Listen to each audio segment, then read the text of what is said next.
Les soucis sont un frein à notre évolution. C'est ça le thème. Parce qu'on prend un verset, on le lit. C'est de Dieu qui prend Matthieu 6, à partir du verset 24 à 34.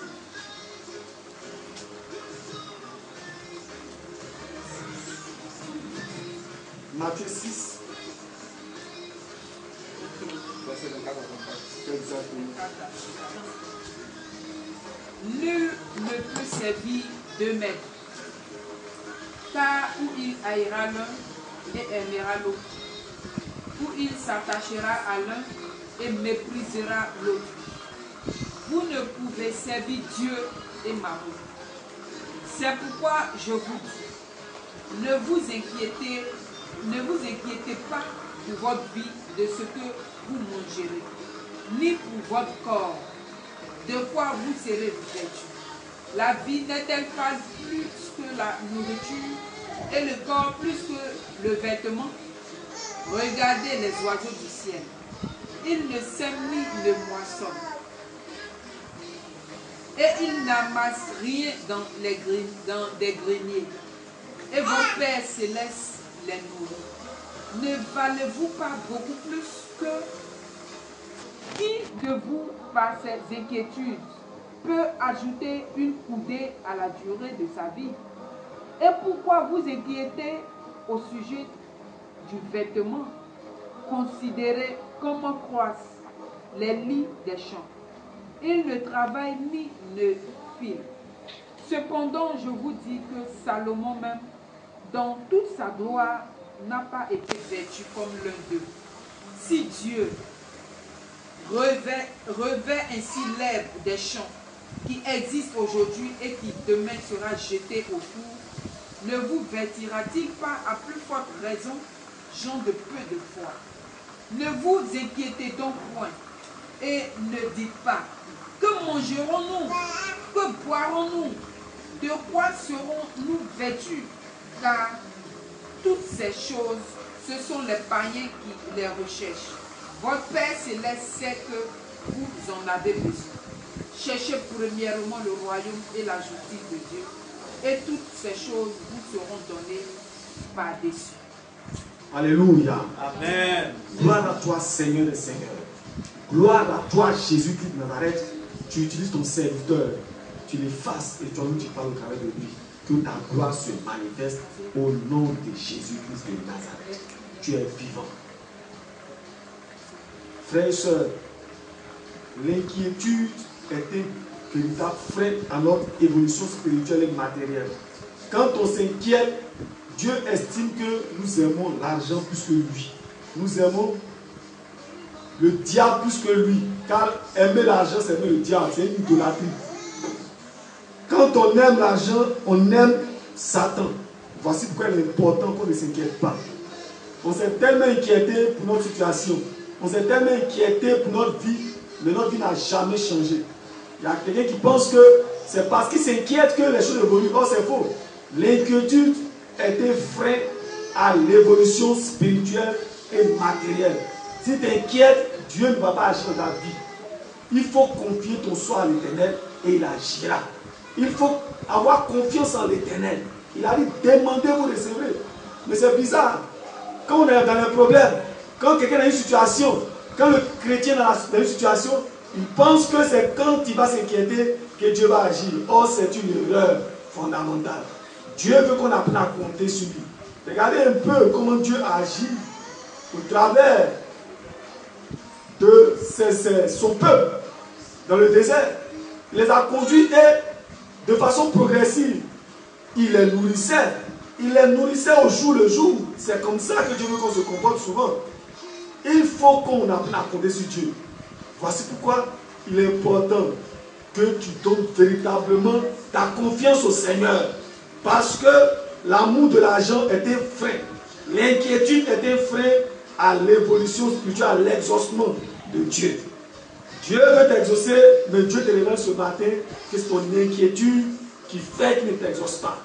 Commence à ne plus t'inquiéter et à dire, Jésus a dit dans sa parole, tout ce que vous demanderez à mon nom, croyez que vous l'avez reçu et vous le verrez s'accomplir. Et c'était en l'an 2000, je crois, j'étais en licence de communication. J'étais dans un bus.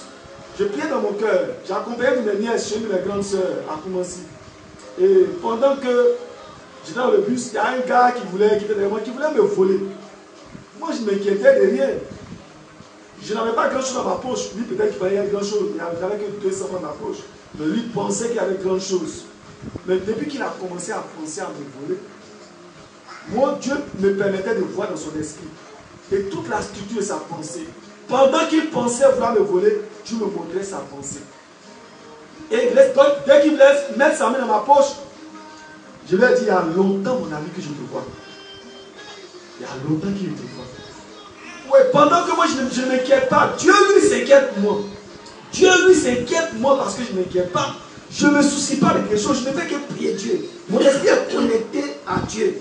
Et quand tu te fais connecter à Dieu, et que tu mets ta confiance ici à Dieu, Dieu s'occupe du reste. Mais toutefois que tu t'inquiètes, tu montres à Dieu ainsi que tu n'as pas confiance en sa parole. Mes amis, on doit avoir un slogan. Ou bien Dieu existe, ou bien Dieu ne l'est pas. Dieu dit qu'il ne nous laissera jamais tomber. Pourquoi s'inquiète-t-on? Donc, il faut donc ne pas s'inquiéter. L'inquiétude est un véritable frein à la bénédiction de Dieu, à la puissance de Dieu. L'inquiétude entraîne la peur, la crainte. Si tu deviens sorcier et que tu t'inquiètes, il va te broyer. Parce que tu ne donnes pas d'occasion à Dieu d'avoir accès à ton cœur et à ton esprit pour vaincre le sorcier ou le diable. Je connais l'histoire d'une femme de Dieu qui est connue par tout le monde. Elle s'appelle Rebecca Brown. Un jour, le diable, parce que Dieu lui a appris de grandes choses, et Dieu lui a montré de grandes révélations pour bouleverser le royaume de Satan. Dieu lui a montré même comment le royaume de Satan se comporte et comment le royaume de Satan est. Donc elle avait en tout cas beaucoup de stratégies pour vaincre Satan. Mais un jour, Satan lui est apparu avec un visage très, très ferme et lui a dit, ah bon, donc c'est toi que Dieu a choisi pour me créer des problèmes. Celui que Dieu a choisi pour me créer des problèmes, moi aussi, je vais lui créer des problèmes. Tu vas souffrir. Quand le diable a vu le diable dire ça, elle a commencé à trembler.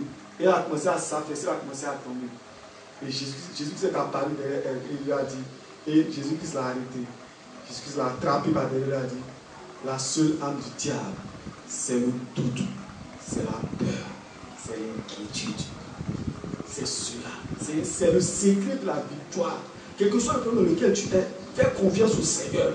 Tu dis, Dieu, tu as dit, et moi je crois bêtement, comme un enfant. Ton enfant peut tomber malade, mais mets ta confiance au Seigneur, prie le Seigneur, et Dieu agira. Dieu agira. Dieu agira. Dieu n'est pas un homme pour mentir, ni un fils d'homme pour se repentir. Un jour, mon petit Elkana, il se réveille, il avait 1 an, 1 mois. À 11 mois, il a commencé à marcher. Mais à 1 an, 1 mois, il ne marche plus. Quand il se lève, il commence à pleurer. Quand il fait même 4 pas, quand il fait même 4 pas, il commence à pleurer. J'ai pris tout mon courage. Mais quand c'est ton enfant, il y a de la crainte un peu. Mais quand c'est l'enfant des autres, tu viens, tu peux pleurer facilement. Mais quand c'est ton propre enfant, il y a un peu de crainte. N'est-ce pas? Et j'ai dit au nom de Jésus, sois guéri. Étonnamment, il a été guéri. Rien ne s'est passé, il a commencé à marcher sur le champ. C'est ça la puissance de Dieu. Mais le diable a commencé à mettre une petite crainte en moi encore. Et il a dit, ah, il est guéri, mais ce n'est pas fini. Ça, quand il va dormir dans la journée, et la maladie va revenir. Et j'ai commencé à aller avec cette crainte. J'ai commencé à craindre un peu encore. Une petite crainte. Oh, c'est une petite porte pour le diable pour te pénétrer. Ah, et la Bible, c'est ce que je crains, c'est ce qui m'arrive. Et il dort dans la journée comme tout enfant. Et il faut qu'il dorme dans la journée. Il dort dans la journée et il se réveille, la maladie est encore là. Ah, là c'est pas facile. Et je vais encore le combattre. Il va dire, Seigneur, je crois comme un enfant, de façon bête. Tu as dit dans ta parole si nous croyons. Tout ce que nous demandons, cela nous sera accordé. Si vous êtes malades, les malades seront guéris. Et j'ai commencé à prier pour lui, cette fois-ci. Cette fois-ci, je n'ai plus ordonné. J'ai commencé à prier. Et puis, j'ai dit à Eliane, en ce moment, on était à Kouet. Va prendre de l'huile. Il y avait de l'huile qui était là. Elle a pris de l'huile. J'ai béni ses filles, je les oint. Quand il est oint, j'ai appliqué un principe, la parole. Si je crois qu'il est guéri, il faut que je demande à Dieu qu'il est guéri. Je l'ai pris. Il était malade, il ne peut pas marcher. Je l'ai pris. Et je l'ai fait lever, il a commencé à chanter une chanson. Dès qu'il l'a fait lever, et qu'il a commencé à danser, il dit au même instant. Mais la parole de Dieu est vraie. C'est parce qu'on ne met pas notre confiance en Dieu que souvent, on voit que les problèmes perdurent. Donc tous les domaines sont dans la foi, Dieu nous bénit. Je l'ai soulevé, j'ai laissé ma crainte et j'ai commencé à danser avec lui au même instant. À l'instant même, je l'ai piqué, il est soulevé comme ça.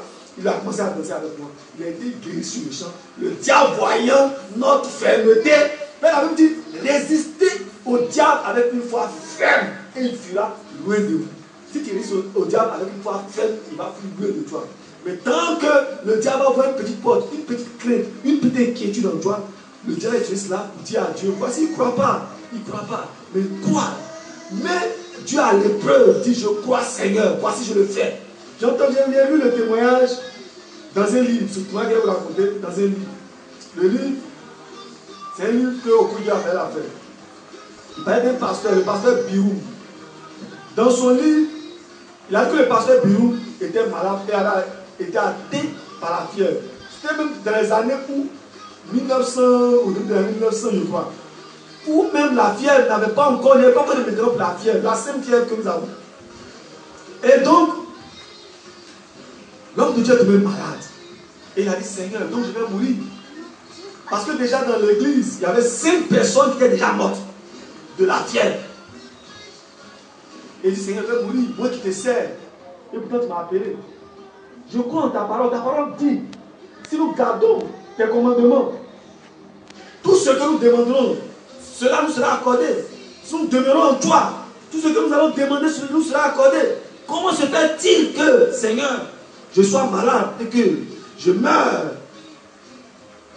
Et il a entendu une voix qui lui a dit, si tu crois vraiment, prends-moi au mot, lève-toi. Il dit, mon Seigneur, comme tu le dis, je crois, je me lève. Il était malade gravement. Il a fait un effort pour se lever. Mais c'est en ce moment qu'il faut bannir la crainte. Ça doit te dire, si tu essaies de faire un effort, tu vas mourir. Or, c'est dans ça que tu seras guéri. C'est dans ça que tu auras la solution. Si tu fais un effort, un pas, tu seras guéri. Et donc, il a fait un effort, il s'est levé, il sentait la maladie. Mais au fur et à mesure qu'il s'est levé, il sentait des petites gouttes de maladie tomber à terre. Et les 5 minutes qui sont arrivées, quand il a commencé à marcher, il a été guéri sur le champ. S'il n'avait pas cru, il serait mort. Je vous le dis. Mais on pense que souvent, c'est Dieu qui fait que quelqu'un meurt, ou bien quelqu'un tombe malade. Mais c'est parce que la personne doute en réalité que Dieu permet qu'il meure, qu'il soit malade. Ce n'est pas la volonté de Dieu. Ce qu'on appelle la volonté permissive. Comme tu ne crois pas, Dieu peut permettre que tu meurs. Tu seras peut-être sauvé, mais tu vas mourir. Tu ne vas pas bénéficier, n'est-ce pas, des douceurs de la vie, de la joie que Dieu a donnée sur cette terre. Tu vas soit en enfer ou au paradis, je ne sais pas, ça dépend de ta relation avec le Seigneur. Parce qu'il faut croire, il faut faire des pas vers Dieu, faire des pas vers la foi, faire des pas contre l'inquiétude, contre les soucis. J'écoutais le témoignage de Raoul Wafo.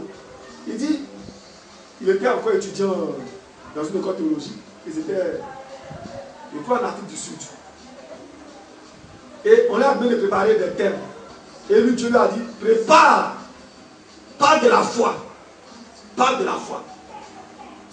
Et il a commencé à parler de la foi. Et il a vu une femme qui avait le visage qui était un peu foncé, qui graissait un peu les dents. Et puis cette femme-là a vu un fou rentrer. Elle a dit, ce que tu dis vraiment sur la foi, voici ce fou-là, prie pour lui, il va être guéri. Et dès que la femme a dit ça, ses pieds sont devenus mous en même temps. On dirait que ses pieds vont tomber. La peur a commencé à l'animer. Parce qu'il s'agit maintenant, n'est-ce pas, de pratiquer la foi. C'est que tu dis, il faut faire ça maintenant. Ah là, il a chaud. Mais il s'est arrêté et il a pris son courage dans ses 2 mains. Et il s'est avancé vers le fou. Et parce qu'il s'est avancé et qu'il a fait fi de sa peur, il entendait une voix qui lui a dit qu'il allait dans ce fou. Ne prie pas pour lui. On donne à la folie de partir. Et là, on donne à la folie de partir au nom de Jésus. Et puis, en même temps qu'elle a fini, il y a une voix qui, la même voix lui a dit, folie de se repentir, de répéter tel mot. Seigneur, je pardonne mes péchés. Il essaie de paraphraser un peu ce qu'il a dit. Et le fou a commencé à répéter ce qu'il disait. Bon, c'est normal que le fou répète ce que je dis. Tout le monde peut le faire. Ce n'est pas qu'il est guéri. Quand le fou a fini de répéter cela, il y a des blancs qui sont venus, ils voulaient faire des photos au fou. Et le fou dit, attendez, je vais me raser d'abord. Je vais m'habiller d'abord. Dans cet état, il peut prendre une photo. Et c'est là que les gens ont compris qu'il a été guéri. Donc, faisons effort sur nous-mêmes. Disons à l'inquiétude, au souci d'être vaincu au nom de Jésus. Je vous dis que c'est une véritable frein à notre évolution. On va prendre dans ce sens, Matthieu 10, verset 29 à 31. Dieu n'est pas un homme menti, un fils d'homme pour se repentir. Ne vendons pas 2 passereaux pour 1 sou. Cependant, il n'en tombe pas un à terre sans la volonté de votre Père. Et même vos cheveux sont tous comptés. Ne craignez donc point. Vous valez plus que beaucoup de passereaux. Les passereaux, c'est les petits moineaux, c'est des moineaux. En Israël, en son temps, dans l'Antiquité, les passereaux se vendaient à un sou. C'est des petites piécettes. C'est une tautologie. C'est une piécette. Une piécette, mais on vend 5 passereaux pour 1 sou. Mais la Bible dit, même quand un moineau meurt, un seul moineau meurt, c'est que c'est dans la volonté. C'est Dieu même dans toute sa volonté qui a dit, c'est moi qui veux que ce moineau meure. Si Dieu n'a pas dit cela, le moineau ne meurt pas. C'est ce qu'il dit dans Matthieu 10, verset 21. Et il dit, non, il faut mieux que les moineaux. Donc si quelque chose nous arrive en réalité, c'est que c'est dans la volonté de Dieu que ça nous arrive. Voilà, quand ça nous arrive, appliquons les principes de la parole de Dieu, levons-nous et disons à nos mots de partir, et Dieu va agir selon sa parole.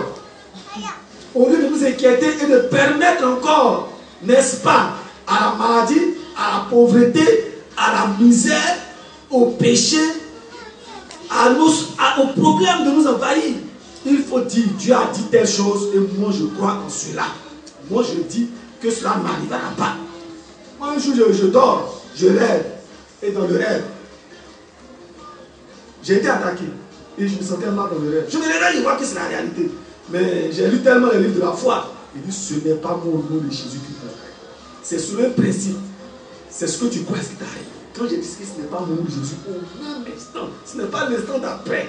Il me sorti libre. Il t'élève, tu es pauvre. Tu as fait un rêve, tu es pauvre dans le son. Tu dis, ah, je suis pauvre.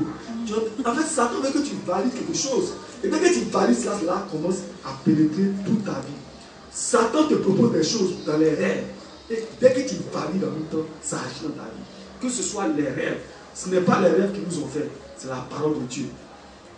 Dieu n'a pas dit que ce n'est pas les rêves qu'il va nous parler seulement. C'est la parole de Dieu qui est la première source de la vérité. Les rêves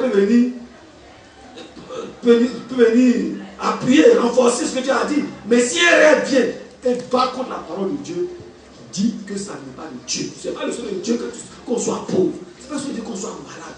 Ce n'est pas le souhait de Dieu qu'on soit dans le péché. Et donc, s'il fait un rêve où tu vois que c'est le malheur qui t'atteint, c'est le malheur que te révèle, tu dis, ce n'est pas moi au nom de Jésus. Mais tu vois, femme de vie, mari de vie, tu dis, au nom de Jésus, ce n'est pas moi. Ça, c'est le diable. Ce n'est pas moi. Et j'ai écouté le témoignage d'un homme, d'un ancien mystique. Il dit, c'est un ancien sorcier, il s'appelle Rodolphe Mukézé. Il dit, il y a un homme, un chrétien qui priait beaucoup. Comment on fait pour l'avoir? Il veut tuer les rêves. Il dit, quand tu commences à prier, tu commences à être un homme spirituel. Et donc, de la manière que Dieu te parle, le diable aussi peut te parler, eux aussi peuvent avoir accès à ton esprit pour te parler. Et tu peux penser même que c'est Dieu qui te parle. Or, ce n'est pas Dieu. Encore, vous voyez souvent des hommes de Dieu faire de fausses prophéties quand ils savent que Dieu. Et tu sais que Dieu, s'ils entendent, ils pensent que c'est Dieu qui leur parle, que Satan ne peut pas leur parler. Parce qu'ils ne connaissent pas, c'est un mystère. Et il a commencé à faire des songes sur les femmes de nuit. Et c'est le démon qui lui montrait cette image. Donc, à un moment, il a pensé que lui-même, il était impudique, il était adultère. Et donc, il dit, comme je suis adultère, il allait commettre impudicité. Il allait commettre impudicité. Il dit, ils n'ont même pas attendu, ils ont frappé les morts sur le champ. Parce qu'il y a deux péchés que Dieu, qu'il faut que le Saint-Esprit même va sur le champ. Le péché de l'adultère, de l'impudicité, et le péché de sang. Tuer quelqu'un, l'avortement. Ces deux péchés-là envoient le Saint-Esprit très loin de nous. Donc faisons attention au diable et à ses stratégies. Comprenons que Satan, il a dû corrompre. Il a dû corrompre le tiers des anges. C'est-à-dire les anges. Moi, il a été effrayé. Les anges sont la présence de Dieu. Mais il a pu leur mentir. Et ils se sont égarés. À plus forte raison, nous. À plus forte raison, nous. À plus forte raison, nous. Pourquoi on doit faire attention à Satan et à ses œuvres et à ses manigances. Il y a des gens qui croient tellement aux choses. La Bible dit n'ajoutez pas foi à tout esprit. Mais prouver les esprits, c'est pas s'ils viennent de Dieu ou pas. Mais on ne prouve pas les esprits. Dès qu'on entend une voix, on peut dire c'est Dieu. Dès que quelque chose se passe, peut-être, ah oui, c'est Dieu. Dès qu'on commence à faire une affaire et que ça ne marche pas, oh Dieu. S'il y a des blocages, c'est Dieu. Il faut être profond avec Dieu. Satan vient d'abord. Et quand on arrive à résister à Satan, c'est maintenant que Dieu commence à nous punir. Parce que Dieu a sa parole. Dieu qu'on croit en sa parole, il nous a donné sa parole. Quand Satan voit quelque chose, il faut qu'on utilise sa parole pour agir. Comme ce qui ne va pas contre la vie, qui ne vient pas de Dieu. Et donc, c'est à ce moment-là que Dieu, quand il voit qu'on résiste à Satan, que Dieu nous révèle ses secrets. Regardez un peu Jésus. Il est allé dans le désert après, sa nation a été tentée. Dieu était là. Dieu était là, mais Dieu a laissé qu'il soit tenté. Satan lui a parlé plusieurs fois.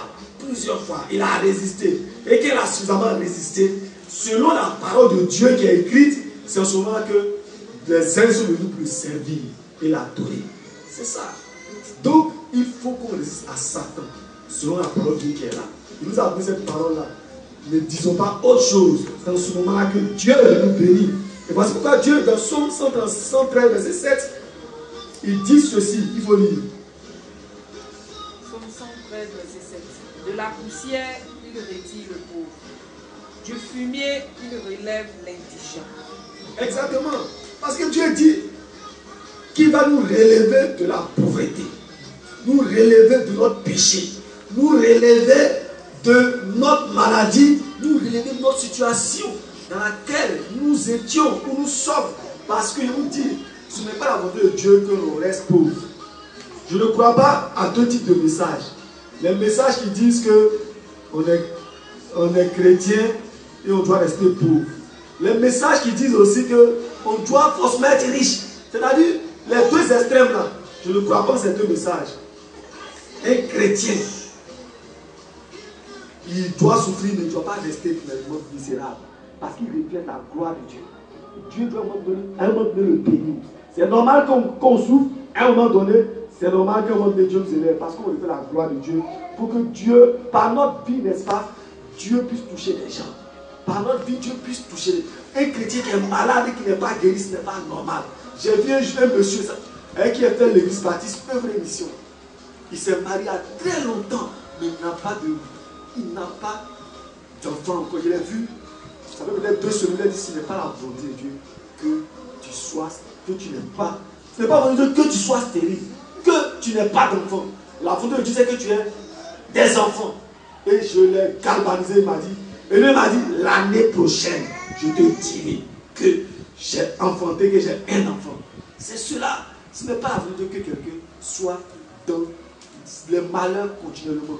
Les malheurs, mais vous dit quelque chose, c'est notre péché qui a fait qu'il y a le malheur. Comment le malheur est venu? C'est le péché d'Adam et Ève. Donc, nous sommes qui dans le péché, on doit aussi sortir de certaines situations, mais ça ne se fait pas sur le champ.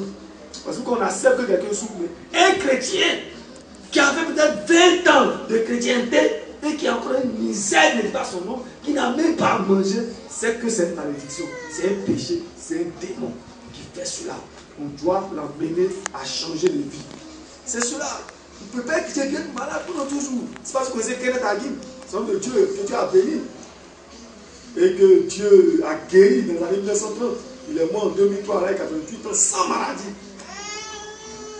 Jésus lui est apparu, Jésus a dit, tous ceux qui ont des problèmes, qui sont malades, quelle que soit leur maladie, quel que soit leur problème, quel que soit la situation dans laquelle ils sont, s'ils croient, s'ils ont la foi, quel que soit le temps, quelle que soit la situation, ils seront exaucés, s'ils sont mis dans la foi.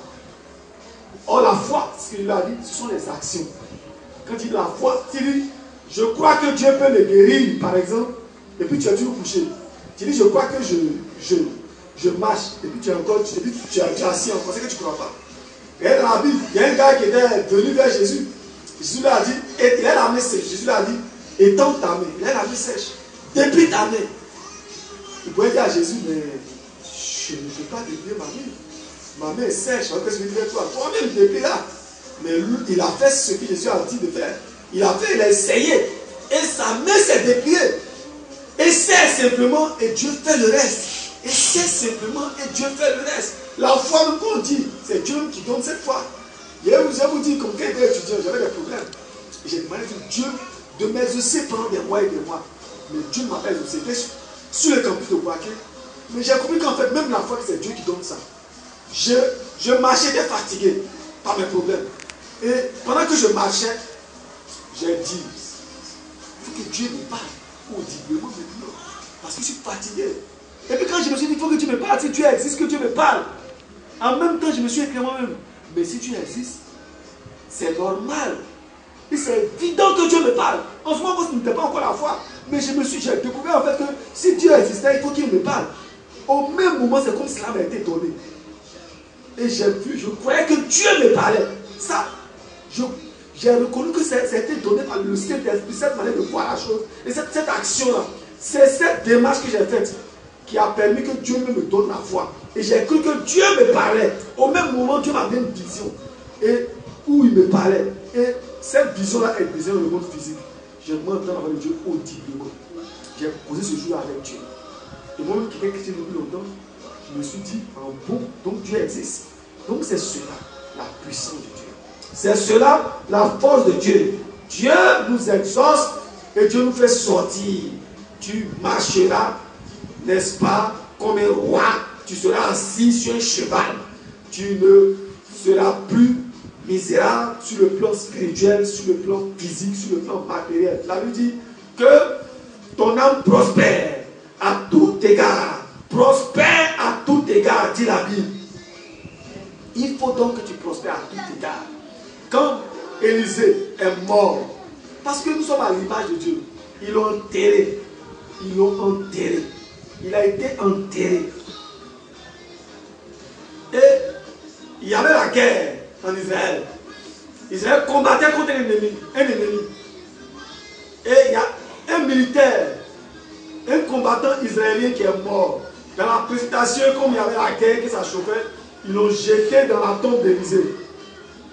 Quand sa chair a touché les os d'Élisée, la Bible dit qu'il a été ressuscité. Il a été ressuscité, il a repris les armes et il a commencé à combattre. Même dans la mort, nous sommes encore glorieux. Même dans la mort, nous ne faisons pas la gloire, dit la Bible. J'ai écouté le témoignage d'un ancien sorcier aussi. Il dit, il y avait un colonel qui lui a demandé de venir, de faire un médicament pour lui. Et dans ce médicament-là, lui, il fallait qu'il prenne les os d'un chrétien qui est mort. Donc, ils sont allés au cimetière, sur la tombe d'un chrétien. Mais il dit de loin, ils ont vu un ange avec une épée flamboyante et qui a commencé à les repousser. Ils ont fui. Même dans la mort, Dieu nous suit, nous sommes importants. Ce n'est pas même quand on vit là que Dieu va nous laisser.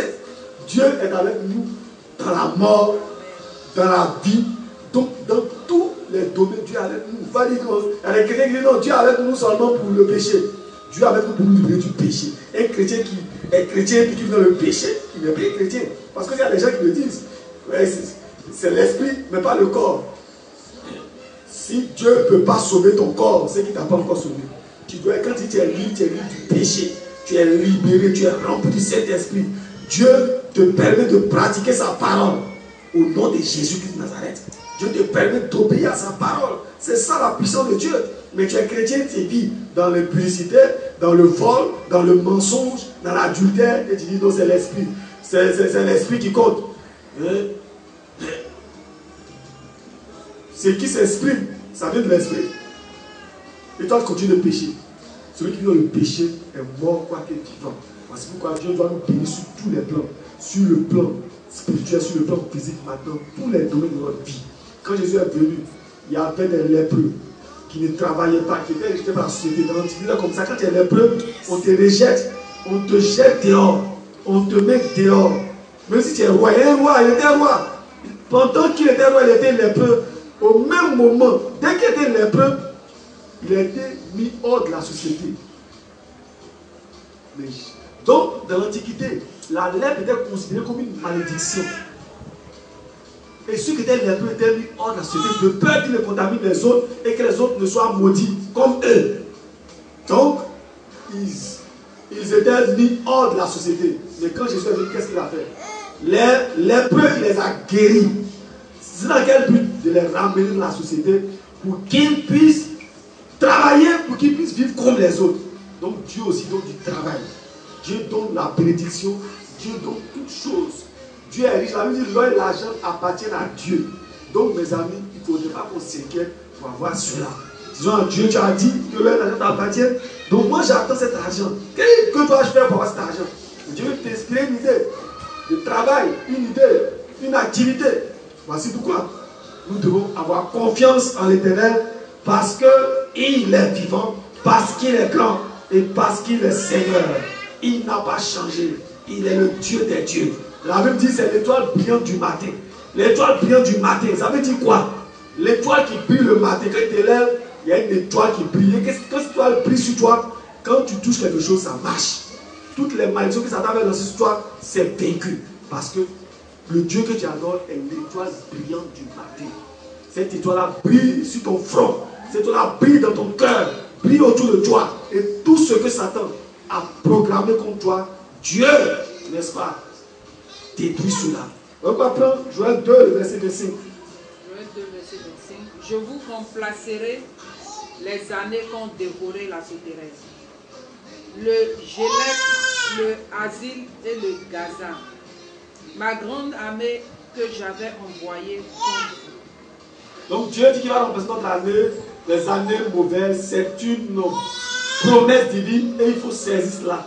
Les mauvaises années, les années de malédiction, les années de péché, les années de pauvreté, les années de maladie, Dieu dit maintenant, à partir d'aujourd'hui, il remplace cela par la richesse, par la guérison, par la délivrance, par la joie.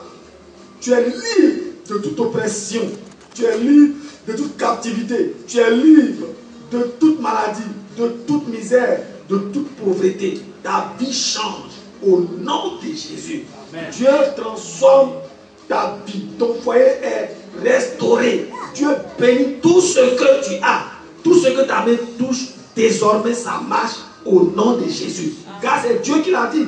Ce n'est pas toi qui as créé la Bible. Tu es né, la Bible était là. Et quand tu es né, Dieu t'a dit que c'est sa Bible, sa parole qui est la Bible. Et donc toi tu puisses dans sa parole, tu crois en sa parole. Dieu dit que lui, Dieu te restaure.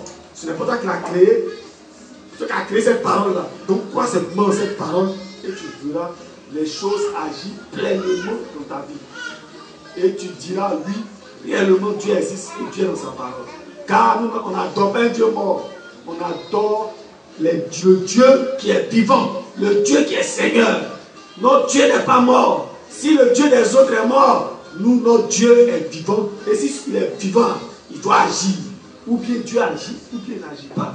Ou bien Dieu est vivant, ou bien il n'est pas vivant. Parce qu'on doit agir selon sa parole. Si on croit que Dieu existe, il faut qu'on mette sa parole en pratique. Et on attend ses promesses. Au nom de Jésus-Christ de Nazareth. Je bénis cette parole et je dis à Dieu de permettre que cette parole touche chacun de nous afin que cela porte ses fruits jusque dans les confins du monde. Au nom de Jésus-Christ de Nazareth. Amen. Amen. Que Dieu nous